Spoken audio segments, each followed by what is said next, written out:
Sun, celebrating 20 years of excellence in education.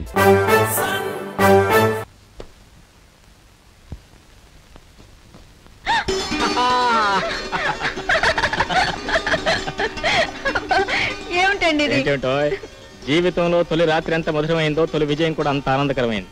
ఇవాళ కోర్టులోనే వాదించిన నా తొలి case sure success, grand success.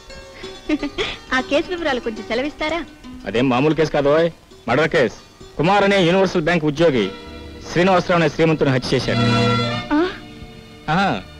మొన్న 15వ తేదీ రాత్రి, అదే నువ్వు గుడికి వెళ్తే మా అమ్మ కంగారు పడిందే, సరిగ్గా ఆ రాత్రే 7-8 గంటల మధ్యలో ఆ హత్య జరిగినట్టు దర్యాప్తులు తేలింది. ముద్దాయి ఆ రోజంతా జ్వరంతో బాధపడుతూ తన గదిలోనే ఉన్నట్టు తప్పించుకోవడానికి బుకాయిస్తున్నాడు. కానీ ఆ హత్య జరిగిన టైంలో అతను ఆ గదిలో ఉన్నట్టు సాక్ష్యమే లేదు. సాక్ష్యం లేకపోతే? సాక్ష్యం లేకపోతే ఏమవుతుంది? నేను గెలుస్తాను, ముద్దాయికి ఉరిశిక్ష పడినా పడొచ్చు. రఘు, నీకోసం ఎవరో వచ్చారు. వస్తున్నాను. 15వ తారీఖు రాత్రి 7-8 గంటల మధ్య కుమార్ హత్య చేయడం అబద్ధం, అబద్ధం. ఇందులో ఏదో మోసం ఉంది.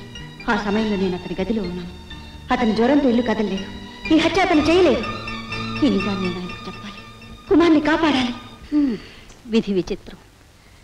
చూశావా జానకి, శ్రీరాముడంతటి వాడు కూడా లోకుల మాటలకు విలువని ఒక తప్పక సీతను వదిలివేశాడంటే సామాన్యులదేముందమ్మా. ఒంటరిగా పరాయింటికి వెళ్లి ఉండి వచ్చిన ఆడదాన్ని ఏ మగవాడు అనుమానించకుండా ఉండలేడు.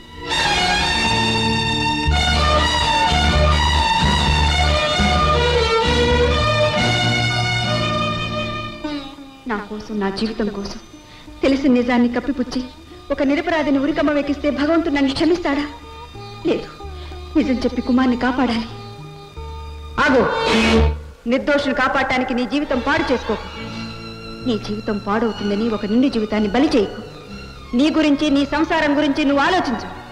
నీ ఆలోచనలతో స్వార్థం కోసం ఒక అమాయకుడికి అన్యాయం చేయకు. భగవంతుడా. శ్రీనివాసరావు శవం ప్రక్కన ముద్దాయి కుమార్ లాకెట్టు, వాచి దొరకడం వల్ల హత్య జరిగిన సమయంలో ముద్దాయి కుమార్ తన గదిలోనే ఉన్నాడు అనడానికి ప్రత్యక్ష సాక్ష్యాధారాలు లేనందున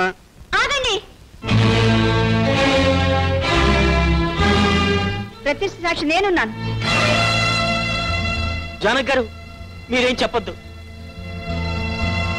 ఏమండి, కుమార్ హత్య చేయలేదండి. అసలు ఎందుకు వచ్చావు? కుమార్ నిర్దోషున్న నిజాన్ని చెప్పడానికి. నువ్వేం మాట్లాడడం నీకు తెలియదు, ముందుకెళ్ళు. ఏమండి, నా మాట వినండి. కుమార్ హత్య చేయలేదని నాకు మాత్రమే తెలుసు నిజాన్ని కోర్టుకు చెప్పనివ్వండి. పబ్లిక్ ప్రాసిక్యూటర్ భార్య హంతకుడి తరఫున సాక్ష్యం చెప్పడానికి వచ్చింది. ఎంత విచిత్రం. యువర్ ఆనర్, ఈ కేసులో శ్రీమద్ జానకి రఘురామ్ గారికి తెలిసిన నిజాన్ని న్యాయస్థానానికి విన్నవించడానికి అనుమతించవలసిందిగా కోర్టు వారిని కోరుతున్నాను. యాక్సెప్టెడ్. చూడమ్మా, మీకు తెలిసిన నిజాన్ని నిర్భయంగా బోన్లో నిలబడి చెప్పండి.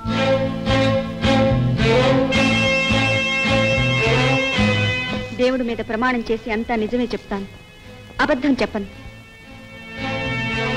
ప్రాసిక్యూషన్ వారు ముద్దాయి తరపు సాక్షిని ప్రశ్నించవచ్చు.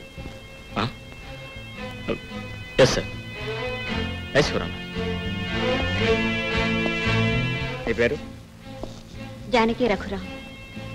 ముద్దాయి నీకు తెలుసా? తెలుసు. అతనికి నీకేమిటి సంబంధం? ఒకప్పుడు నేను కుమార్ ఒకే బ్యాంకులో ఉద్యోగం చేసేవాళ్ళం.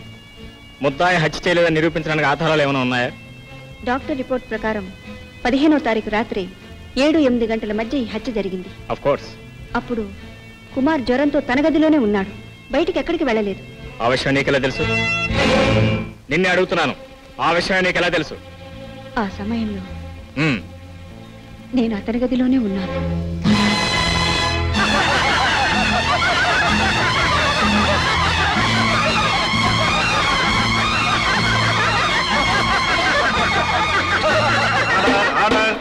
యువర్ ఆనర్, శ్రీమద్ జానకి రఘురామ్ గారు చెప్పినది నిజమని నిరూపించడానికి పబ్లిక్ ప్రాసిక్యూటర్ రఘురామ్ గారిని ప్రశ్నించడానికి అనుమతించవలసిందిగా కోర్టు వారిని కోరుతున్నాను. Proceed. Mister Raghuram. Yes please.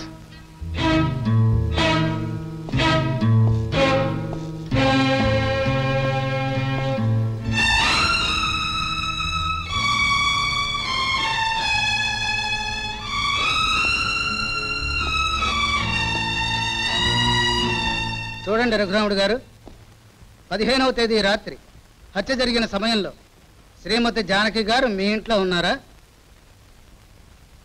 చెప్పండి. లేదు, దేవాలయానికి అని చెప్పి వెళ్ళింది. ఎన్ని గంటలకి తిరిగి వచ్చారు? సుమారు 8:15 అయ్యుండొచ్చు.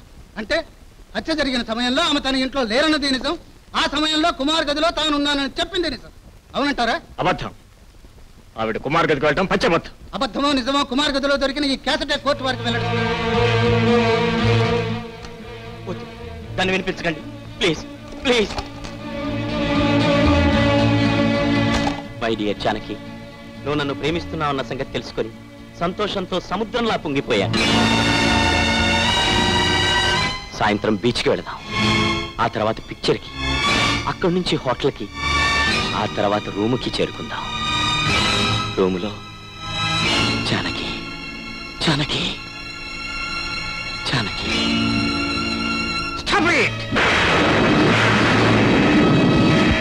ఏమండి ఏమండి ఏమండి? పబ్లిక్ ప్రాసిక్యూటర్ పరుగు పోయిందిరా పాపం. ఇక ఆ పెళ్ళంతో కాపురం చేశాడంటే అంతకంటే సిగ్గుచేటు మరొకట్లేదు. జానకి ఉద్యోగంలో ఉన్న నాళ్ళు కుమార్తో తిరిగింది. కోటీశ్వరుడు కదా అని రఘురాముడిని వల్లో వేసుకుని పెళ్లి చేసుకుంది. పాత ప్రియుని మర్చిపోలేక గుడికి వెళ్తానని అబద్ధం ఆడి కుమారు గదికి వెళ్ళింది. ఇంతకీ ఆమెకు పుట్టే బిడ్డలకి అసలు తండ్రి రఘురాముడు అంటావా కుమార్ అంటావా?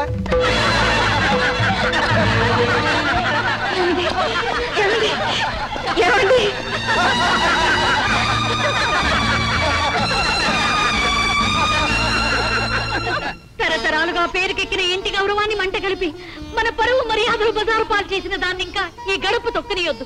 అత్తయ్య, ఇదిగో రఘు, 1000 తలలు నరికిన హంతకుండైనా క్షమించొచ్చు గాని భర్త గుండెలో కార్చిత్తు రేపిన పాపిష్టి దాన్ని మాత్రం దయతలుచుకో. ఏమండి?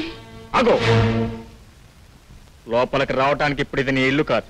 పెళ్ళైన ఆడదానికి భర్త ఇల్లే తన ఇల్లు